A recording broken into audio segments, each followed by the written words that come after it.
My name's Ralph Allen. I run Kingfisher Fleet of sightseeing, excursion, and fishing charter boats based at Fisherman's Village in Punta Gorda. Okay, my family arrived in Punta Gorda in 1975. Not long after that, my father started Kingfisher Fleet.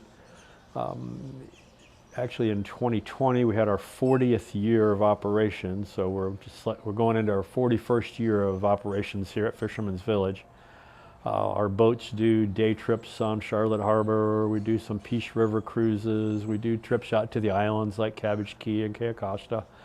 We also have fishing charter boats that take people out in the Gulf, and we also have inshore guide fishing boats that take people on shallow water fishing trips in Charlotte Harbor. When my family arrived here in 1975, the population of Charlotte County was about 40,000 people. Today, in 2021, it's getting close to 200,000 people. So during the time I've been here, the population of Charlotte County has increased fivefold. That's a sobering thought to think about. 5 times as many people now as when I moved here. Areas in the northern portions of Port Charlotte up in Murdoch, which are now town central, were rural when I arrived here. The number of people has of course had a ripple effect. There's also 5 times as much business being done here that support businesses, restaurants, hardware stores, gas stations, on and on and on. As the population grows, the number of dollars spent here grow accordingly, and that's been part of the reason that our business has grown successfully for 40 years, is that there's just a whole lot more customer base here now. But we like to think we had something to do with that, because we try and provide a good product, and people do seem to like what we do here, which makes it a fun gig for us. When my father located our family from the Midwest to Punta Gorda in 1975, I arrived as a teenager. I was a kind of a water rat, spent a lot of my young life on Charlotte Harbor, mucking around in small boats. My mom likes to joke that, you know, when she got the call in the middle of the night about her teenage son, it wasn't coming from the police department. It was because our boat broke down somewhere. We needed to be rescued. Day and night, we chased everything you could chase on Charlotte Harbor as I grew up. Snook, redfish, trout, tarpon, oysters, clams, scallops. If it was in Charlotte Harbor at some point, I've tried to catch it, eat it, or take its picture or something. It was a wonderful, it is still a wonderful place to grow up. My 2 daughters were born and raised here. They both love the water. One of my daughters actually works with me in my business, so it's been a nurturing environment for us, and I fully intend to spend the rest of my days here. Southwest Florida, Punta Gorda is my home, and it's going to be. Well, there's definitely parallels between Hurricane Charley and the COVID pandemic. Both were highly disruptive. Both created a lot of uncertainty. Hurricane Charley came, we had a few days warning, and it was very devastating for Punta Gorda and parts of Charlotte County. It shut down our business for 7 weeks, shut down Fisherman's Village for about 7 weeks, and then it was just a mess here. We didn't know how long it was going to be. Punta Gorda looked like a wasteland. We didn't really have any idea how to proceed. We didn't know how long to expect things would be a mess. I mean, as bad as it looked, you know, you had to wonder if it was ever going to be nice again. Of course, now we look around decades later in Punta Gorda. In some respects, you almost hate to say this because it's such a tragic event, but in some respects, Punta Gorda benefited some from Hurricane Charley because of the massive influx of insurance money that flowed in here, repairing, in a lot of cases, what were older structures. Like pretty much every roof on any building in town that was still standing got replaced, so everybody had new roofs.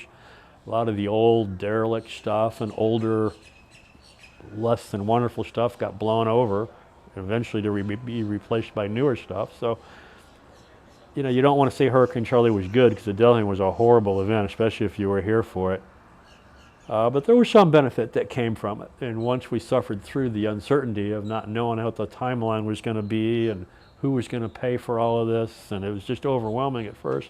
Once we got through that, Punta Gorda is stronger for it, no question about it. Today's world, of course, the coronavirus, COVID pandemic, whatever we call it, is topic number one everywhere.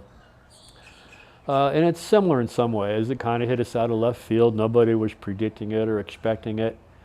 And it creates a tremendous amount of business uncertainty and personal uncertainty. We don't know how long it's going to last. Early on in it, we had no idea how severe or traumatic it was going to be. There were people retreating into their houses and putting tape around the window frames so germs couldn't get in from outside.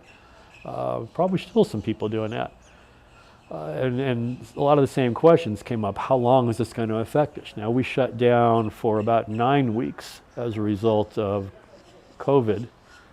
So as far as the business shutdown, it was longer for COVID than it was for Hurricane Charley for us. But as far as the long-lasting impacts, I haven't found anybody yet that's come up with a silver lining to talk about from the pandemic. Maybe we'll find one eventually. I haven't found it yet. And, at this point, we're having this interview almost a year after its arrival in this country. There's still a lot of uncertainty as to how it's going to finally play out. Hopefully the vaccine progress that we're just getting started with now will end up resolving it. Maybe by summer 2021 we have some sense of normalcy. But at this point it's still guesswork, so a lot of uncertainty. It makes business planning very difficult because you just don't know what to plan for or expect. Well, there's a lot. Punta Gorda has a lot to offer. Charlotte County has a lot to offer. We're blessed with one of the most friendly climates in the nation. Our fishing and boating opportunities are outstanding here. Probably a bigger issue that gets less notoriety or less publicity is that it's just a friendly place here. There are always some putsy people everywhere you go, but overall people in this area are here because they want to enjoy their lives. Most of us chose to be here. We moved here because we liked what Charlotte County has to offer, and it just is a friendly, nurturing environment from a people perspective. You meet so many wonderful people here, so many people with interesting backstories. It's just, you feel safe walking around town after dark here, which you can't say about a lot of places, unfortunately. So as I mentioned before, I am a big fan of Punta Gorda. I mean, I'm rah, go team. I like it here. To me, it's the perfect place, and it's where I'm glad to have been raised as a youngster, where I'm glad I was able to raise my family, where I'm glad I'm able to do business and make a living, and I can't say enough. I like Punta Gorda, Charlotte County, a lot. Okay, well, that's a tough question because there's so many different fishing opportunities here in Southwest Florida. Freshwater, saltwater, in the harbor, out in the Gulf, a lot. So no one fishing outing is going to expose you to all the opportunities here. My number one recommendation, and you can decide whether it's self-serving or not based on the business I'm in, my number one opportunity, if you want to give it one shot, find a fishing guide, hire a fishing guide, which will be somewhat costly, but if you're going to spend a day or a partial day and try and learn as much as you can, that's the way to do it because you'll learn more fishing with somebody that does it a lot than you would mucking around on your own.